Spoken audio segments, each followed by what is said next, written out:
इयत्ता 8वी, विषय विज्ञान, पाठ 18वा, परिसंस्था. मुलांनो, आपल्या आजूबाजूला अनेक सजीव निर्जीव घटक आहेत ज्यांच्यामुळे ही परिसंस्था बनलेली आहे हे तुम्हाला माहीतच आहे.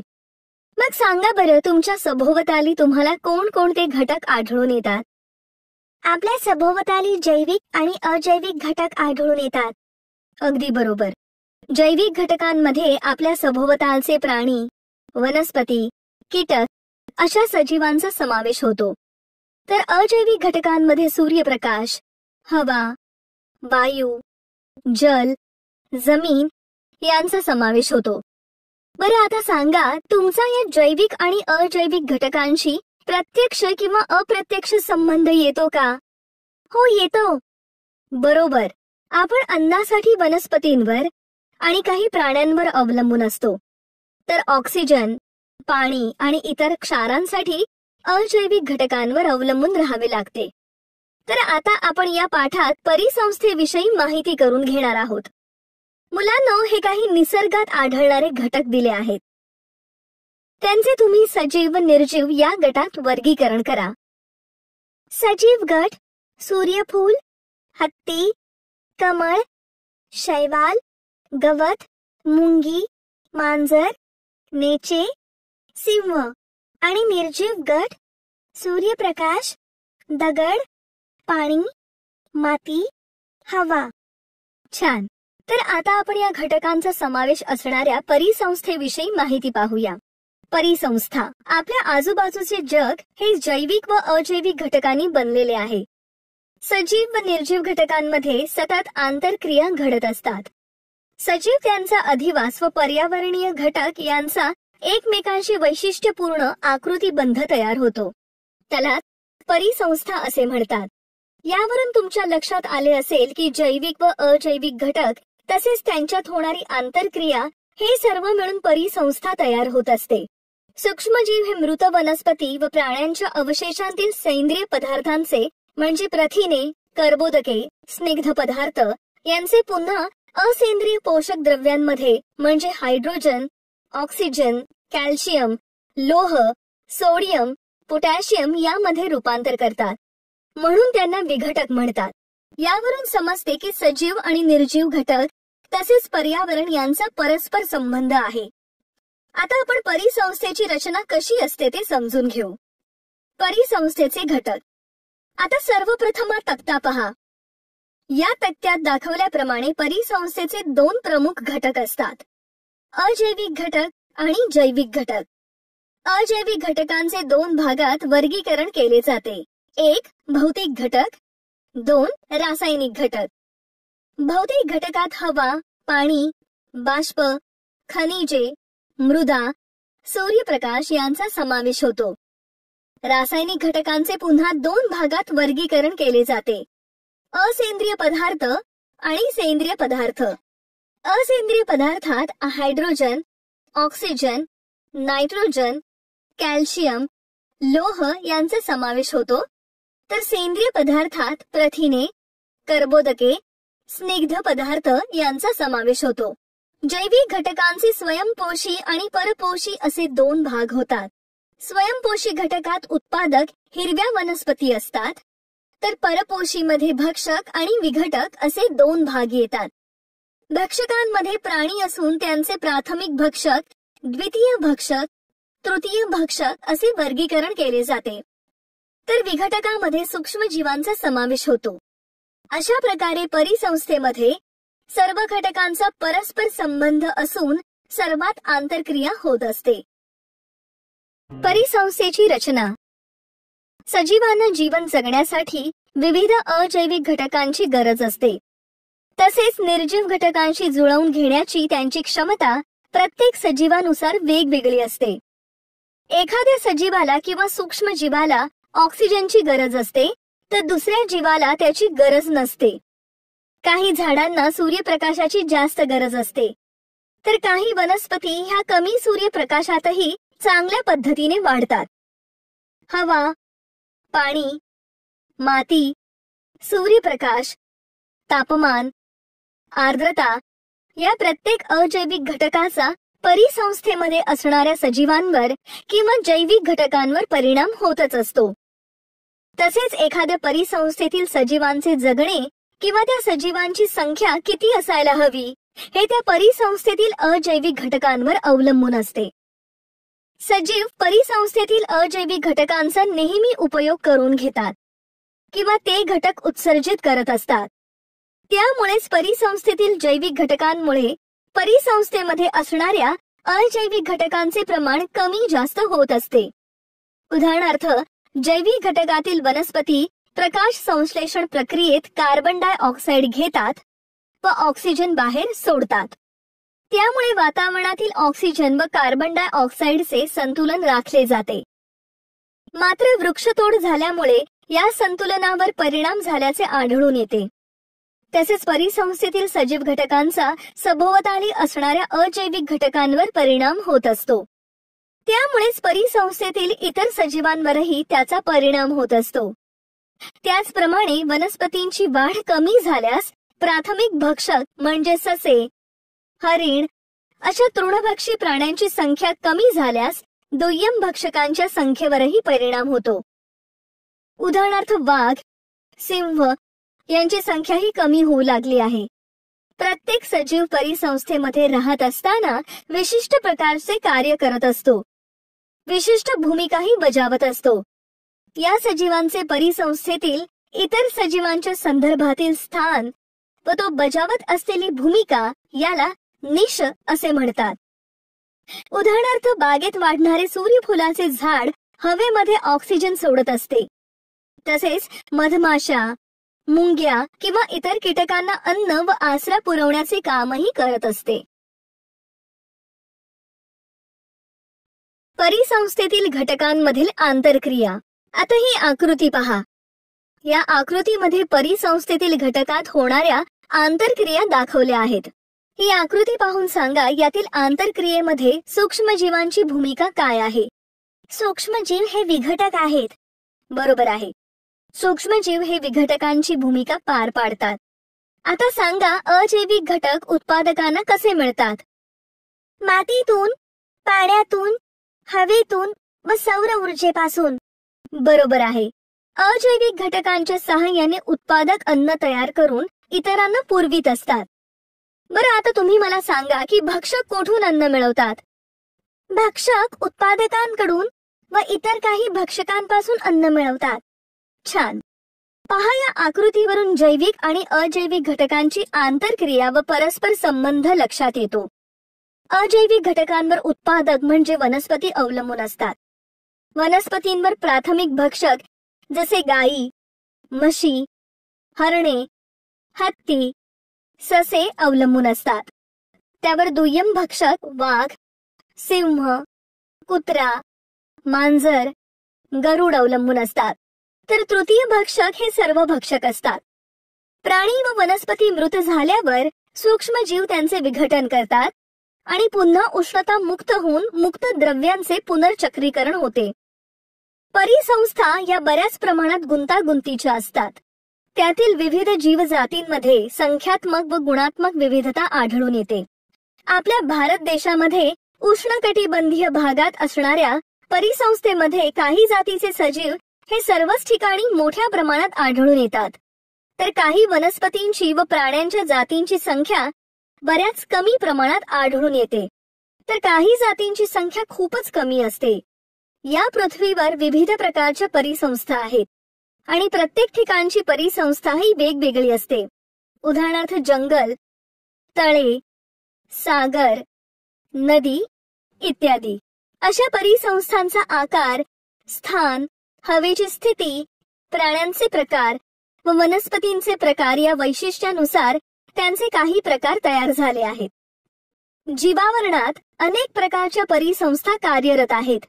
या परिसंस्थांचे कार्य हे पर्यावरणानुसार चालत असते. पृथ्वीवरील या परिसंस्थांमध्ये आपल्याला फरक दिसून येतो.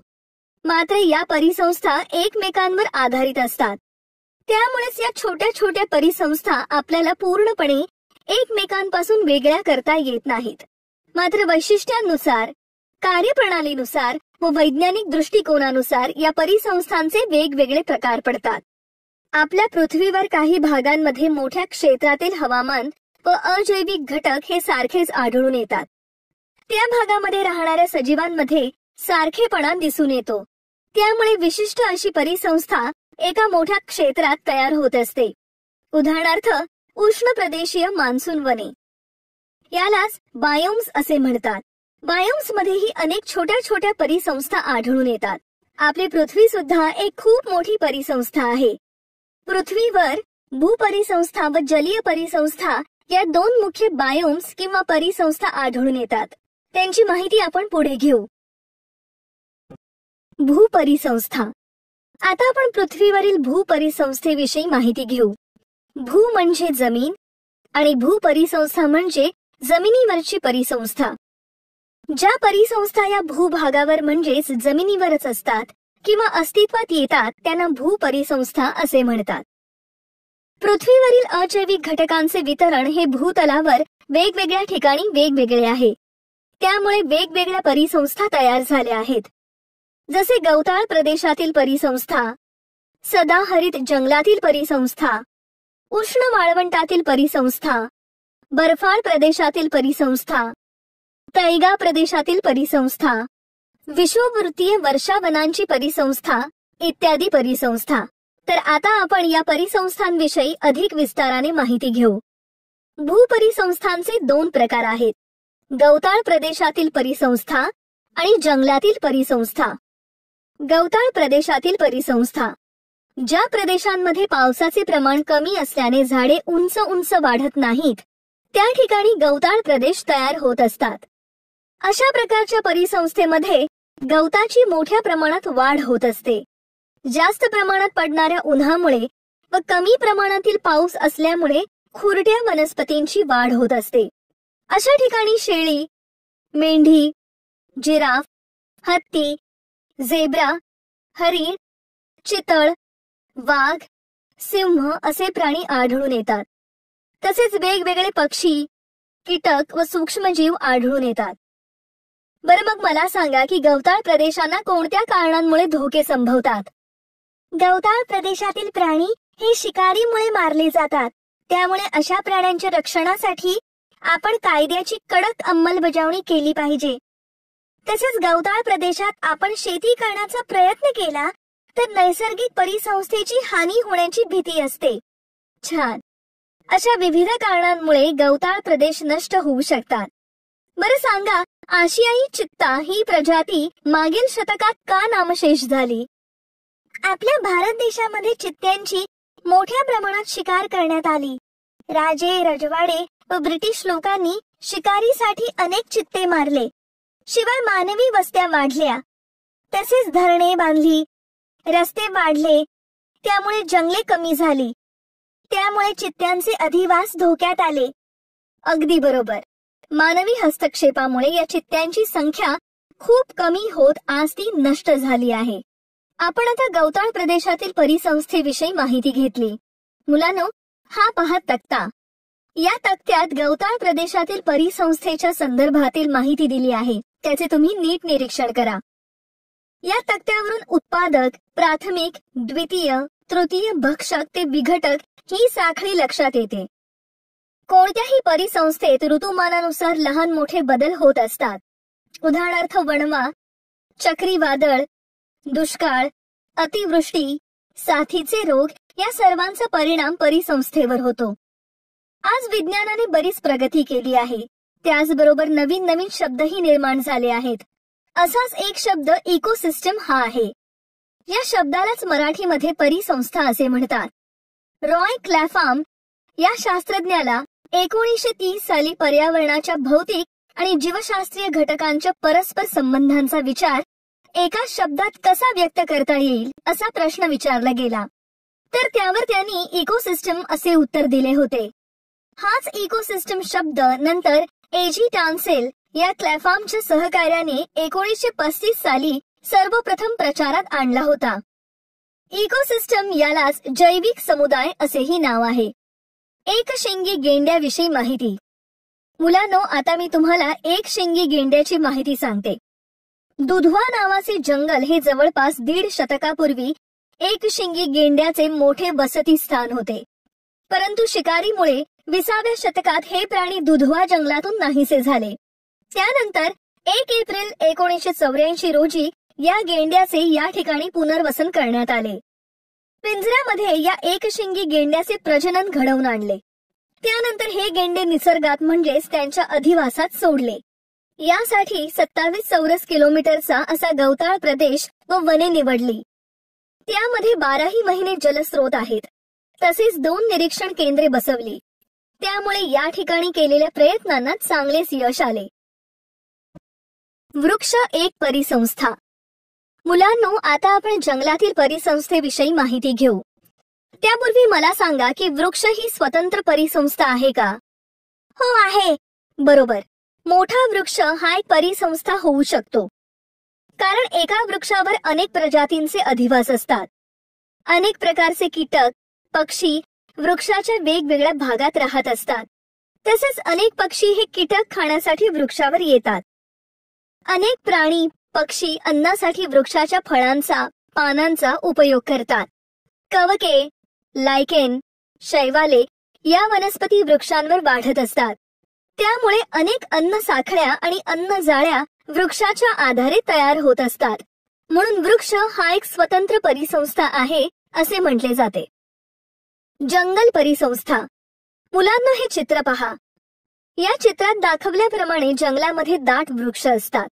जंगल ही एक निसर्ग निर्मित परिसंस्था आहे.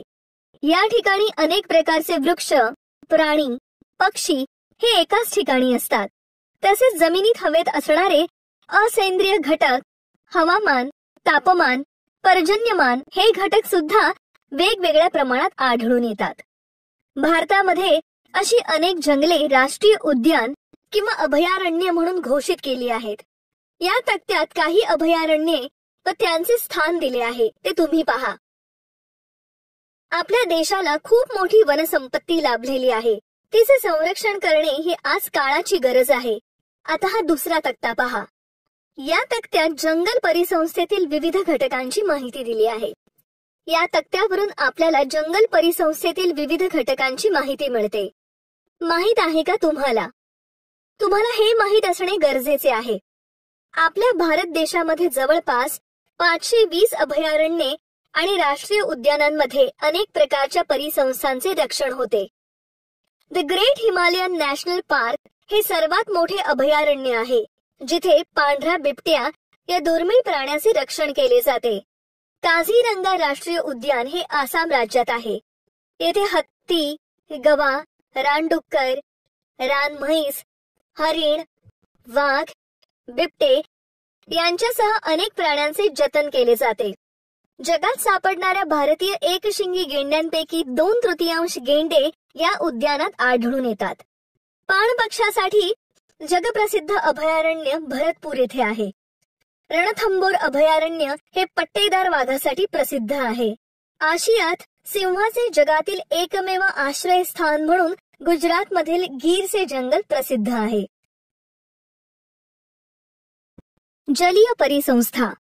पृथ्वीवरील एकूण भागांपैकी जवळपास 71% भूभाग हा पाण्याने व्यापलेला आहे, तर 29% इतकाच भाग जमिनीचा आहे. यावरून तुमच्या लक्षात येईल की जलीय परिसंस्थेचा अभ्यास करणे हे किती महत्वाचे आहे. यात अजैविक घटक व जैविक घटक यामध्ये आंतरक्रिया होतात. ही परिसंस्था पाण्यातील सजीवांचे निवास क्षेत्र असते. या परिसंस्थेमुळे मानवाला विपुल प्रमाणात नैसर्गिक संसाधने उपलब्ध होतात. त्यात पाणी हा महत्वाचा घटक असतो. जलपरिसंस्थेमध्ये गोड्या पाण्यातील परिसंस्था, खाऱ्या पाण्यातील परिसंस्था, खाडी परिसंस्था असे अनेक महत्वाचे प्रकार आहेत. आता आपण यांचा अधिक विस्ताराने अभ्यास करूया. गोड्या पाण्यातील परिसंस्था. आपण पिण्यासाठी गोड्या पाण्याचा उपयोग करतो. या गोड्या पाण्यात अनेक परिसंस्था कार्यरत असतात. त्यात नदी, तळे, सरोवर यांचा समावेश होतो. या परिसंस्थेत नदी व पाण्याच्या प्रवाहाद्वारे ऊर्जेचे संक्रमण होते. जलभागाच्या तळाशी असंख्य विघटक असतात. ते वनस्पतीच्या व प्राण्यांच्या मृत शरीरांचे विघटन करून त्याचे अजैविक घटकांत रूपांतर करतात. मुलांनो, या खालील तक्त्यात जलीय परिसंस्थेविषयी माहिती दिली आहे, ती पहा. या तक्त्यावरून गोड्या पाण्यातील परिसंस्थेविषयी कल्पना येते. बरं, आता मला सांगा, आपल्या परिसरातील नदी, तलाव किंवा तळे या परिसंस्था सुरक्षित आहेत का? नाही. बरोबर. आपल्या परिसरातील या परिसंस्था मानवी हस्तक्षेपामुळे धोक्यात आल्या आहेत. कारण नदी किंवा तलावामध्ये आपण कचरा, सांडपाणी, कारखान्यातील विषारी रसायने सोडत असतो. त्यामुळे या परिसंस्थेच्या अस्तित्वाचा प्रश्न निर्माण झाला आहे. खाऱ्या पाण्यातील सागरी परिसंस्था. आपल्याला मीठ, मासे, झिंगे असे पदार्थ समुद्रापासून मिळतात. समुद्राच्या पाण्यात क्षारांचे प्रमाण जास्त असल्यामुळे ते पाणी खारट असते. या परिसंस्थेमध्ये सागरी वनस्पती वाढत असतात. मासे, झिंगे हे शैवालाचा अन्न म्हणून उपयोग करतात, म्हणून ते समुद्राच्या उथळ भागात आढळतात. तर सागराच्या मध्य भागामध्ये कमी प्रमाणात जलचर आढळून येतात. मोठे मासे हे या परिसंस्थेमध्ये द्वितीय भक्षक असतात. समुद्रामध्ये पोषक द्रव्ये मोठ्या प्रमाणात आढळतात. सागराच्या तळाशी विघटकांची संख्या जास्त असते. मृत वनस्पती, मृत प्राणी व टाकाऊ पदार्थ हे सागर तळावर जमा होऊन त्यावर सूक्ष्म जीवाणू विघटनाचे काम करत असतात. अशा प्रकारे खाऱ्या पाण्यातील सागरी परिसंस्था कार्यरत असतात. मानवी हस्तक्षेपामुळे होणारा परिसंस्थांचा ऱ्हास. मानवाचे जीवन सुरळीत चालण्यासाठी परिसंस्था खूप महत्त्वपूर्ण आहेत. परंतु मानवाच्या हव्यासापोटी या परिसंस्थांचा आज ऱ्हास होत आहे. तर आता आपण मानवी हस्तक्षेपामुळे परिसंस्थेचा ऱ्हास कसा होतो ते जाणून घेऊ. मानवाने स्वतःचे जीवन सुलभ व सोयीस्कर होण्यासाठी पर्यावरणाची हानी केली आहे. त्यामुळे यामध्ये असणाऱ्या परिसंस्थेचे मोठ्या प्रमाणात नुकसान झाले आहे. जसे खाणकाम, वृक्षतोड करून जमिनीचा वापर आपण वेगवेगळ्या कारणांसाठी करतो. त्यामुळे त्या ठिकाणी असणाऱ्या सजीव व निर्जीव घटकांवर त्याचा विपरीत परिणाम होतो. मानवाने आज बरीच प्रगती केली आहे. मात्र याच बरोबर या प्रगतीसाठी मानव परिसंस्थेची वाढ ज्या ठिकाणी होते त्या जागेचा वापर करत आहे. एका विशिष्ट परिसंस्थेचे दुसऱ्या परिसंस्थेत रूपांतर होण्यापासून ते एखादी प्रजाती नष्ट होण्यापर्यंत असे परिणाम होतात. परिसंस्था ऱ्हासाला कारणीभूत ठरणाऱ्या काही मानवी प्रक्रिया व कृती. लोकसंख्या वाढ व संसाधनांचा वाढलेला वापर. परिसंस्थेमध्ये मानव हा भक्षक या गटात येतो. मानवाला गरजेपुरत्या गोष्टी परिसंस्था पुरवू शकतात. मात्र लोकसंख्या वाढीमुळे या गोष्टी अपुऱ्या पडत आहेत. नवीन पद्धतीच्या जीवनशैलीमुळे मानवाला ऐशोआरामाच्या वस्तूंची गरज भासू लागली. त्यामुळे अशा वस्तूंची मागणी वाढून मानव निसर्गाकडून बेसुमार साधन संपत्ती घेत राहिला. तसेच अधिक वस्तूंच्या वापरामुळे टाकाऊ पदार्थांचे प्रमाणही वाढले. याचा परिणाम परिसंस्थेवर होऊ लागला. शहरीकरण. रोजगाराच्या शोधात शहरात गर्दी होत आहे. त्यामुळे घर बांधणीसाठी, सोयी सुविधांसाठी शेत जमीन, दलदलीचा भाग, जंगले, गवताळ प्रदेश यांचा उपयोग केला जातो. त्यामुळे या ठिकाणच्या परिसंस्था नष्ट होत आहेत किंवा त्यात बदल होत आहेत. औद्योगिकीकरण आणि वाहतूक. आज औद्योगिक क्षेत्रात मानवाने बरीच प्रगती केली आहे. मात्र यासाठी लागणारा कच्चा माल हा जंगले तोडून मिळवला जातो. तसेच सोयी सुविधा निर्माण व्हाव्या म्हणून जंगले तोडून किंवा पाणथळ जागेचा उपयोग करून रस्ते किंवा लोहमार्ग बनवले जातात. त्यामुळे अनेक परिसंस्था या नामशेष होण्याच्या मार्गावर आहेत. पर्यटन. पर्यटन हा तर आज सर्वच देशाच्या आर्थिक स्रोतांचा महत्वाचा भाग बनला आहे. निसर्ग निरीक्षण, मनोरंजन, देवदर्शन अशा विविध कारणांमुळे पर्यटक निसर्गरम्य ठिकाणी येत असतात. त्यामुळे या पर्यटकांसाठी सुविधा निर्माण करण्यासाठी स्थानिक ठिकाणी काही बदल केले जातात. याचा परिसंस्थेवर वाईट परिणाम होतो. मोठी धरणे. पावसाचे प्रमाण कमी झाले आहे. शेतीसाठी, सिंचनासाठी पाणी उपलब्ध व्हावे म्हणून मोठमोठी धरणे बांधली जातात. त्यामुळे बरीच जमीन पाण्याखाली जाते.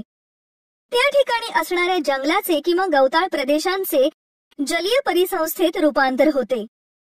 धरणामुळे नदीच्या खालच्या बाजूचा पाण्याचा प्रवाह कमी होतो. याचा परिणाम म्हणजे पूर्वी त्या वाहत्या पाण्यात तयार झालेल्या परिसंस्था नष्ट होतात. धरणामुळे अनेक गोष्टींवर परिणाम होतो.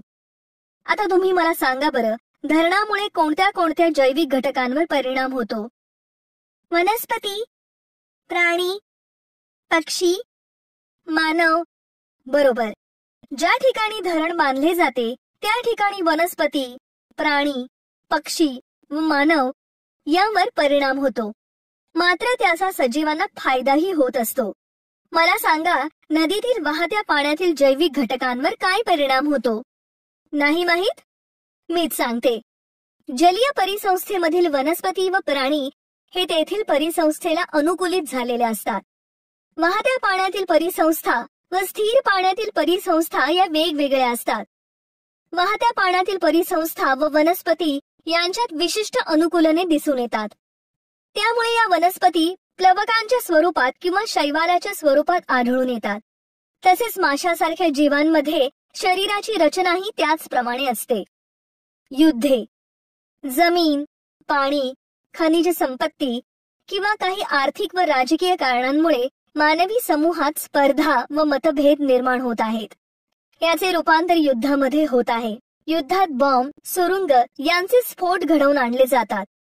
त्यामुळे निसर्गातील परिसंस्थेत मोठ्या प्रमाणात बदल होतात किंवा या परिसंस्था नष्टही होतात. या सर्व कारणांमुळे परिसंस्थेवर वाईट परिणाम होतात. तसेच भूकंप, महापूर, ज्वालामुखी, दुष्काळ अशा नैसर्गिक कारणांमुळेही परिसंस्थेत बदल होतो किंवा या परिसंस्था नष्टही होतात. नैसर्गिक परिसंस्था जीवावरणातील संतुलन राखत असतात.